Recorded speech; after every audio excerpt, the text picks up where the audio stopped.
Je vous ai récemment fait part de ce que nous sommes en train de procéder à la réalisation du chéneau sur notre projet D.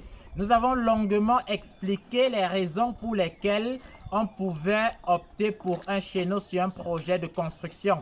Très souvent, nous ne manquons pas de nous répéter parce que ces informations peuvent être utiles à ces personnes qui découvrent nouvellement notre page. Ici, nous sommes sur un bâtiment de type R+1. Il s'agit donc d'un duplex et pour pouvoir rehausser, pour pouvoir donner un aspect architectural futuriste à l'ouvrage, le maître d'ouvrage a opté pour un chéneau.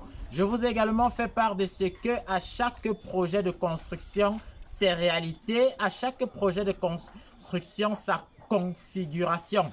Sur ce chéneau, contrairement à celui que nous avons fait sur un précédent, vous avez une configuration qui est totalement différente. Nous avons une plateforme extérieure de 50 cm.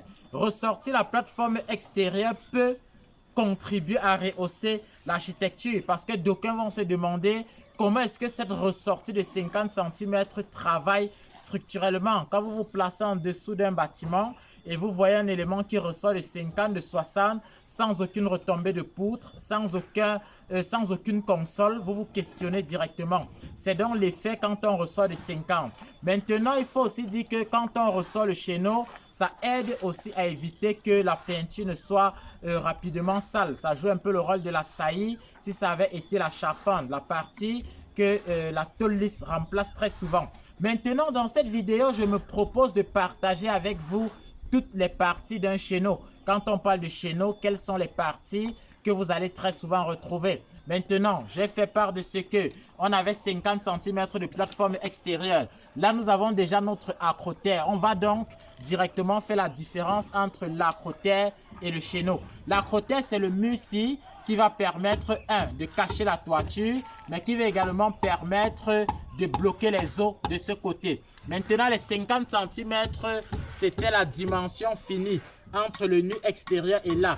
Voici nos 50 cm. On les a encore ici.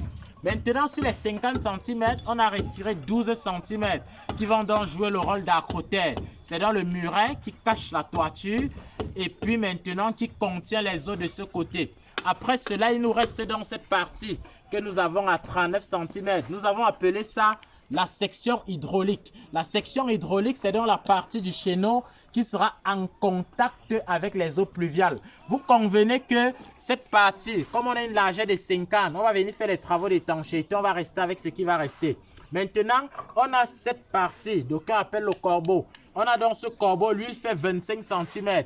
Est-ce que cette dimension de 25 cm est standard? Est-ce qu'on peut faire à 20 cm? Est-ce qu'on peut faire à 15 cm? Est-ce qu'on peut faire à 45 cm? Qu'est-ce qui justifie donc la hauteur de cet élément?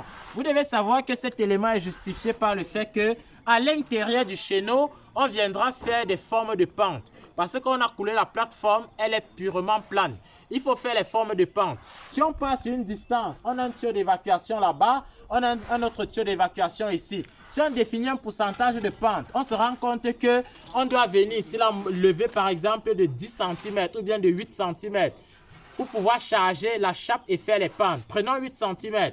Au-dessus des 8 cm, on vient faire une étanchéité. Si c'est en membrane et l'épaisseur de la membrane, disons 2 cm ou 2,5, on se retrouve donc avec 10 cm. Si l'élément est à 15 cm, il va rester 5 cm, ce qui ne permet pas de contenir les eaux pluviales. La conséquence directe, c'est que l'eau va aller à l'intérieur du bâtiment. C'est pourquoi il faut donc prendre minimum, même 20 cm c'est petit, j'estime que 25 c'est la valeur idéale, sachant que si on fait tous les travaux d'étanchéité, ça prend 10, on va rester avec 15. Comme c'est suffisamment large, et il y a assez d'évacuation, l'eau va difficilement dépasser les 15 cm en question. Maintenant, si c'est très haut, si on lève à 50, ça pose un autre problème, c'est que ça va conditionner le point le plus haut de la charpente. Parce que plus ici sera haut, plus il va falloir relever là-bas pour avoir une bonne pente. Quand on a donc fini de parler de l'élément corbeau, on peut également parler de sa largeur. Nous avons fini avec sa hauteur.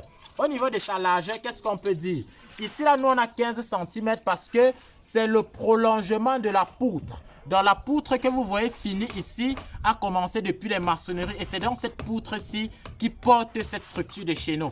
15 cm, c'est parce que c'est le prolongement de la poutre. Sinon, c'est possible de le faire à 10 cm. Il faut avouer que si c'est trop large, ça peut déranger le charpentier parce que quand il va lever, là, il faut qu'il lève un peu plus pour que la tôle vienne finir ici et les os se déversent. Donc, 15 cm, c'est le max en termes de largeur. Sinon, 10 cm, ça peut aller. Tout dépend aussi des configurations. Maintenant, on a cette partie intérieure de la plateforme. Celle-ci, elle fait 25 cm dans le cas d'espèce. Vous avez ça en image. Nous avons 25 cm. La plateforme intérieure-ci a un premier rôle, c'est la fonctionnalité. Ça permet de servir de support à la charpente. Très souvent, on a intervenu sur des projets où le technicien a mis la plateforme-ci n'était pas au même niveau que les chaînages. C'est faux.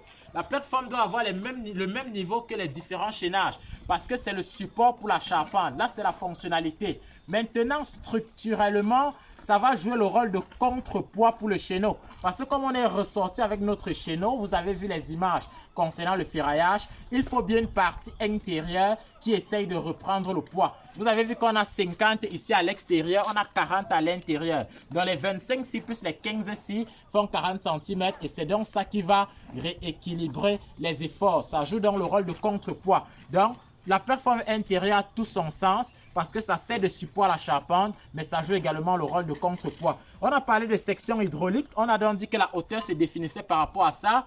Ça veut donc dire que la hauteur de l'accroteur a un seul rôle, c'est l'effet architectural. Quelqu'un peut décider de mettre à 80, quelqu'un peut décider de mettre à 60, quelqu'un peut même décider de mettre à 40. Tout comme la simple hauteur s'y pouvait suffire ici à l'extérieur.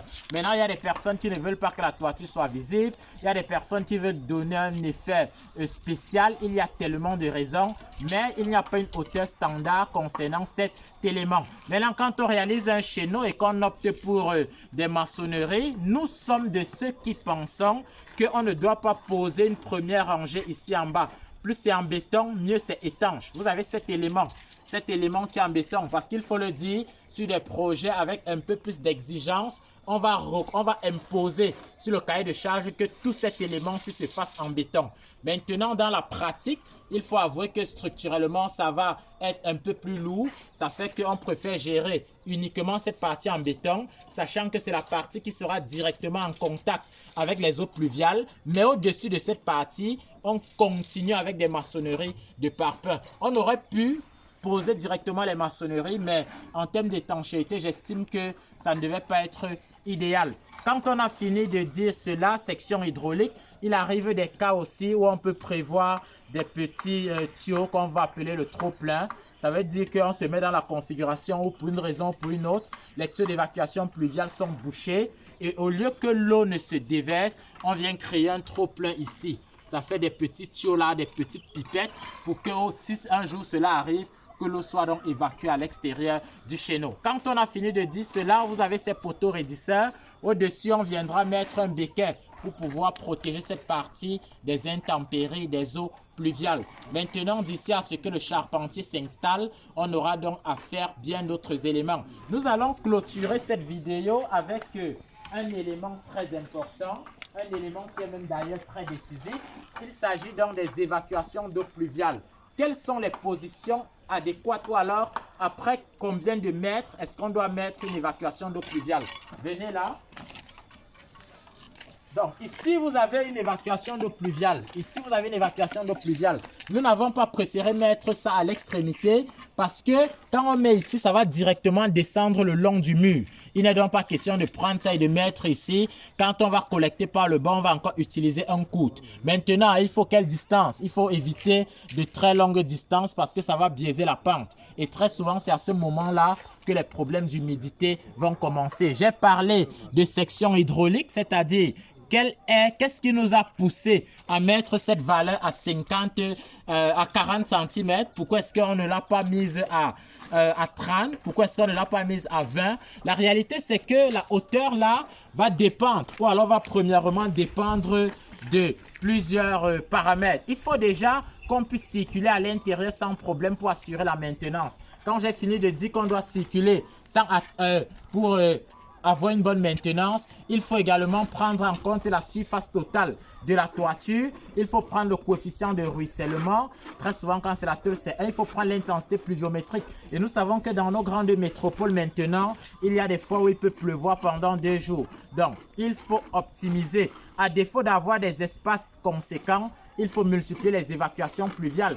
Mais nous convenons d'un fait, c'est que s'il faut multiplier plusieurs descentes d'eau sur un bâtiment, esthétiquement, ce ne sera pas joli. Voilà donc de manière résumée les différentes parties, les différents éléments que vous pouvez savoir en rapport avec l'exécution d'un chéneau. Si vous êtes passionné de génie civil et qu'au quotidien vous souhaitez vivre de belles aventures, je vous invite tout simplement à vous abonner à nos différentes plateformes digitales pour ne rien manquer de la suite de nos prochaines publications. Merci et surtout, à très bientôt.